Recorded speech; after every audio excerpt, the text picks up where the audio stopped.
good in the web? Welcome back to What You Should Be Role-Playing, where we review a role-playing game for you. If you're going in thinking that Star Ocean 6, the Devine Force, is gonna be about space, well, about that. I like to start with graphics and get the graphics out of the way first because, well, it's the first thing we see. Also because that was the first thing that everybody wanted to talk about when we got the trailer. For me, I didn't really see the problem with the graphics. A lot of people were talking about how big the eyes were and how they look like dolls. What? Y'all don't play Star Ocean? Star Ocean is infamous for big eyes and anime type characters. This one looked more humanoid when it came to the characters, which I like. 5 had humanoid type looking characters, but we don't talk about 5. Also, no Star Ocean game ever been on them Final Fantasy graphics, especially not since the merger. MNX Games has been treated like how WWF did WCW. The very fate of WCW is in my hands. For a game that was rumored to be under budget, I thought the graphics were pretty good. For me, it was more about the lackluster world rather than the graphics. The buildings and the landscapes were up to snuff for a franchise-type caliber game. It looks good, but it didn't really make me explore the world. They did this weird thing a lot of games do lately. I guess it's a budget graphic thing. Have this huge speech in front of a castle or a big audience, and it's supposed to be thousands of people or hundreds of people, and it's only like 5 or 6 people walking throughout the town. Sadly, when it comes to the sound, there's really nothing memorable like One Wing Angel or that Zil Scala theme or even the Arab Sea, but there were a couple nice tracks. None good enough for me to remember, but when you hear them, they do kind of make you feel nice, so that counts for something. The voice acting wasn't bad, wasn't top tier either. Plus, I thought that certain characters, like namely Leticia, she should have been voice acted by somebody else. Well, if you insist on it then. Atta girl. We don't need more than one negative Nelly around it. Albert's got us covered there. Who's the purple-haired girl?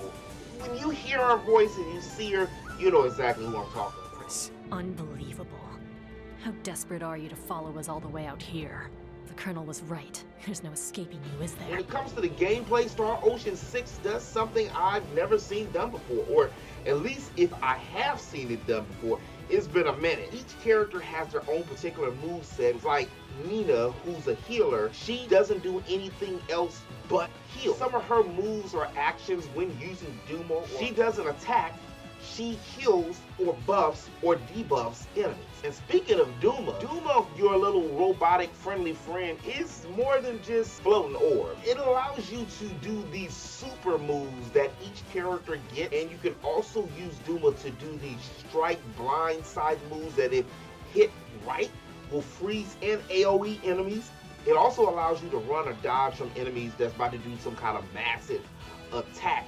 But it comes at a price. While you trying to blind somebody, you can get blindsided because the camera does not follow you when you're moving to the front. It's still looking at your back. I really don't know if that was on purpose or if it's just like a handicap, but it can get annoying pretty quickly. Duma can also use a defensive barrier that wards off most attacks, and just like the rest of your party members, and has moves that can be upgraded. But instead of using XP, Duma uses its own special kind of XP, which are like these crystal points that you get from these floating, like, purple crystal orbs that's scattered around the world map. Along with the ability to use Duma in battle, you can also use Duma in towns to jump from roof to rooftop, or like I like to call it, the rooftop hop, which is a really fun feature to fly, except when you fall into a corner and get stuck there glitching.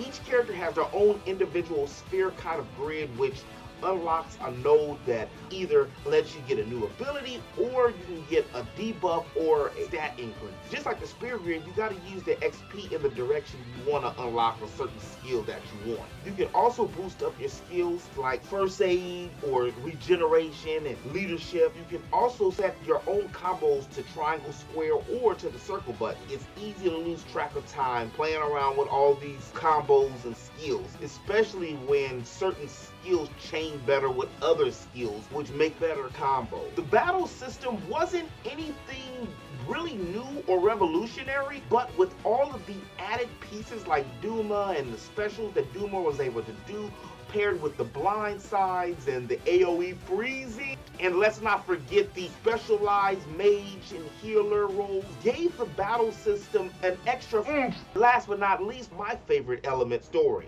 The story's not bad. It's more of a pacing situation, like why do certain scenarios even exist? And again, if you come into the story thinking that it's going to be a spacefaring Mass Effect affair, this ain't it. The story centered around Ray and his crew, Elena and Chloe, and a ship full of red shirts, on his merchant ship on his way to deliver a special package, when all of a sudden they get attacked by the Federation. The ship crashes. They're stranded on a remote planet where they run into Leticia and her weird attendant. Oh, that's right, it's a knight, Blerd. Not too long after that, they meet up with Duma, which agrees to help Ray and the party locate the rest of his missing crew. Early on, nothing really stands out story-wise, and it feels like 15 hours into the game, you're just stuck waiting for that moment, but it never quite happens. Instead, there's a lot of quest and fetch. And when I say a lot of quest and fetch, I mean there's a lot of quest and fetch. I mean, I get it. It's a role-playing game. It's an RPG, but a lot of plot points early on felt either forced or dragged out. There was this really cool feature though. Every time you go back to an old town, the whole party would separate all One Piece style, something that I really would like to see more RPGs do. Each character would have his or her own private conversation with Ray. It sounds good on paper, but it got a little weird when you were going back to a town at the end of the game and then you start having private conversations before all hell broke loose. There's nothing new or eye-opening story-wise, and a lot of the characters felt forced. Yeah, you Blerd. After those few filler arc chapters, the game really picked up and made me wonder why the whole game wasn't like the end of the game.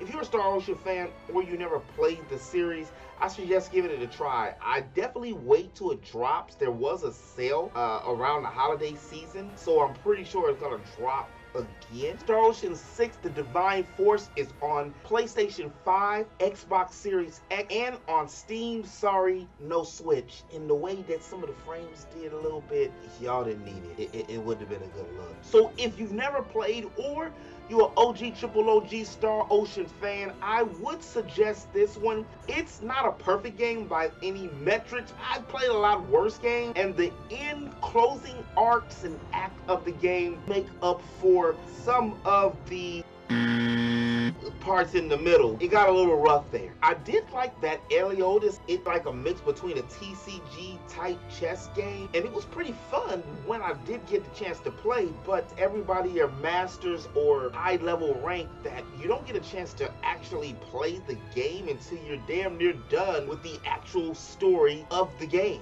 And Ray wasn't as bad as advertised. With a game that doesn't force you to stay with the main protagonist, I still found myself playing with the main protagonist, Ray. His moves, his skills, and that every dude approach to him was refreshing and not expected. At the end of the day, I'm giving Star Ocean 6, The Divine Force, a solid C. It's worth picking up for fans and casuals. It's not the best in the series, but it's definitely not the worst in the series either. But anyway, that's all I have for you today. Let me know in the comment section below, are you going to pick up Star Ocean 6 Divine Force? Did you pick it up? Did you do like me and a few other people, had to put it down for a minute when you hit that low? And if so, whatever the case, let me know in the comment section below. And if you're new to the channel and you like the content that you see, make sure to hit that subscribe button. I make geekly RPG videos here on the channel all the time. And as always, in the web, remember to eat, sleep, geek, and repeat. I'll holler at you on the next one. Peace!